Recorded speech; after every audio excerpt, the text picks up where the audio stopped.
It is beginning to look a lot like the playoffs here, and we are getting you ready with the Redskins loss, Chris. The Cowboys are the first team to secure a playoff berth. We're going to talk about a few NFC playoff teams or possible playoff teams, quick hitting, and let's start with those Cowboys who clinched that playoff spot. Should the Cowboys be considered the favorite in the NFL as a whole right now? I think you have to. The way that they're playing complementary football, their defense bending but not breaking, not limiting possessions, opportunities to score in the red zone for opposing teams, and their offense being able to possess the ball. Dak Prescott, Ezekiel Elliott, what they've been able to do behind that offensive line. A lot of success, what they've been doing. I think you've got to consider them the favorite in the NFC. All right, let's talk about the Bucs. They win in San Diego. Atlanta loses at home to Kansas City. Tampa Bay breathing down the Falcons' neck. Can they catch Atlanta in the NFC South? Of course they can catch Atlanta. They split the regular season series. Atlanta won one, Tampa Bay won one, and now the division is up for grabs between those two teams. The Bucs are riding a 4-game winning streak, and you've got to be impressed with what they've been able to do, beating the Seattle Seahawks and beating the Kansas City Chiefs along the way. Of course, they had a big win on the road against San Diego yesterday. So impressed by what Jameis Winston and this young Buccaneers football team is doing, and with each passing week, they keep getting more confidence. So this is a team that you want to watch out for, and I'm sure the Atlanta Falcons wish that they would have handled their business yesterday against Kansas City. All right, let's move on to Joe Flacco's career day with the Ravens. Flacco throws for 4 touchdowns in Baltimore's beatdown of the Dolphins. It's a 2-game winning streak, 4-1 in the last 5 games. Is this Ravens team for real, Chris? Yeah, you got to consider them being for real. Their defense is at the top of the National Football League. They're able to take the football away. As long as Joe Flacco and that offense, they don't give it away, I think this team is going to be successful. Now, you saw the interception from Joe, and you saw the fumble from Dennis Pitta, but Joe Flacco throws for almost 400 yards. He's got 4 touchdowns. They're getting everybody involved. Everybody's getting able to touch the football, being able to make plays. You got to like what they're doing on the offensive side of the ball in terms of being able to create tempo, more urgency, make it tougher on defenses to be able to neutralize their playmakers on the offensive side of the ball. So I know that's a focus. Joe Flacco was talking to offensive coordinator Marty Morningwig about being more aggressive, and you're starting to see them do that now on the offensive side of the ball. Tough sledding ahead for this team, though. 3 of their final 4 games are on the road. That begins this week at New England against the Patriots. And speaking of those Patriots, no Gronk, no problem for New England. Pats have their way with the listless Rams as New England improves to 10-2 on the season.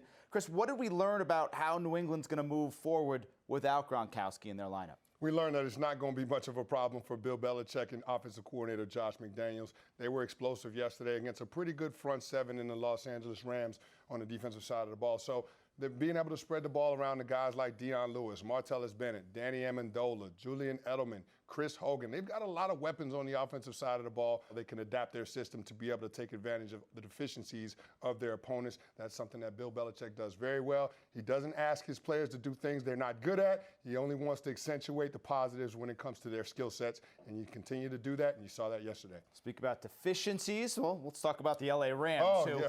A lot of deficiencies with the L.A. Rams. It's a team that is 4-8 this season. The news comes out before yesterday's game that Jeff Fisher's been given a 2-year contract extension in L.A. He's never had a winning season with the Rams, Chris. Does it surprise you that they're sticking with him? It does. I just want to know who Jeff Fisher's agent is, because maybe I need to hire him. There is an inside connection with the team. I'm just telling you. You're pointing to it, that's there. That guy is getting them paid for limited production. When you look at Jeff Fisher's coaching record, only 6 winning seasons over the course of 22 years of coaching, and none with the Los Angeles Rams. I don't understand the move. When you look at their record over the past 4 years, 7-9, 6-10, 7-9, and now 4-8. It's unbelievable. It's unprecedented. But I guess with the move, the transition from St. Louis to L.A., they want to keep some type of continuity within the organization with the coaching staff and the general manager. And I will say this, continuity generally leads to success in the National Football League.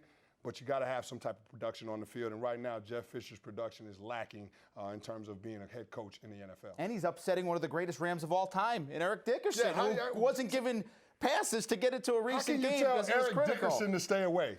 Hey, I don't even Jeff understand. Fisher is the Teflon Don in L.A. right now, and that we're learning that quickly. All right, our last topic, the Seattle Seahawks win, but it was costly. Earl Thomas breaks his lower leg. How big is this blow? And Earl on Twitter last night even hinted that he's considering retirement. Well, yeah, that's something else that gives you a little bit of pause when it comes to the Seattle Seahawks, because he's the guy on the back end that's the big communicator in terms of establishing the coverages, making sure that everybody's on the same page, everybody understands how they're going to match up to the offensive sets. So when you lose that communicator on the back end, and especially that type of ball hawk safety, it's definitely going to be a blow for your defense. That being said, the Seattle Seahawks have a next man up approach. I think they have a lot of talent on the defensive side of the ball. They'll find a way to rally in the absence of Earl Thomas. But, you know, as you saw the tweet, this could be something that's long-term. He's considering retirement. And when you start talking about the physical toll that it takes to play in 16-game regular season in the NFL, you can understand why guys are leaning more towards retiring early. But certainly Earl Thomas is a tremendous talent. If he's going to be out of that lineup for an extended period of time, they're going to miss him. This was a Seattle beatdown of the Panthers from the very first snap when Yeah. Derek Anderson started the game and threw an interception. Let's talk about that. Cam Newton, apparently he didn't have a tie to wear. He was benched for uniform violations leading into this game. Is there a bigger issue there? Has the shine of Cam Newton kind of worn off in Charlotte? No, I'm not going to take it that far, but I think Coach Ron Rivera is old school. He's established a culture in terms of who they are within the organization, who the Carolina Panthers are going to be, how they're going to go about their business. And if you have to have a tie on the team playing, going out to Seattle, then that's what you have to do. And there are no exceptions, even when it comes to the defending MVP, Cam Newton. So you've got to set an example. You've got to be consistent in terms of how you discipline players. I heard Jimmy Johnson say you're not going to treat them all the same, but you treat them fairly. And in this situation, he decided that he was going to bench Cam early in the game. And I think it was the appropriate message to send to the rest of the locker room, no matter what our record is. And that gives Ron Rivera a lot of credibility with the other 52 guys on that roster and in that locker room.